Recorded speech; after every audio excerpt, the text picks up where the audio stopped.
456 জনের মধ্যে সব থেকে শেষে যে টিকে যাবে সে পাবে $4,56,000। তাহলে প্রথম গেম আমরা খেলবো রেড লাইট গ্রিন লাইট। আর এই বড় ঘরের অপর প্রান্তে যে রেড লাইনটা আছে সেখানে পৌঁছানোর জন্য এদের কাছে 8 ঘন্টা আছে। তাই আমরা অপেক্ষা না করে গ্রিন লাইট, রেড লাইট।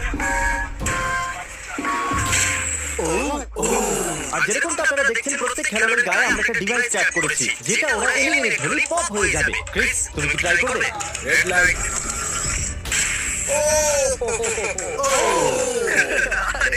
আমি নিশ্চিত যে ওরা লড়েছিল। Green light, red light.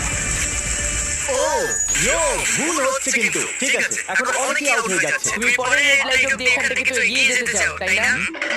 তুমি পারবে। তাহলে এখনো পর্যন্ত 30 জন আউট হয়েছে। এখন লড়লে আউট হয়ে যাবে। গ্রিন লাইট বলা পর্যন্ত এই পজিশনে থাকতে হবে। আমি যত খুশি সময় নিতে পারি কারণ এখনো পর্যন্ত 23 মিনিট বাকি আছে। আমাদের গ্রিন লাইট বলে দেওয়া উচিত, এই ছেলেটা পারছে না। Green light.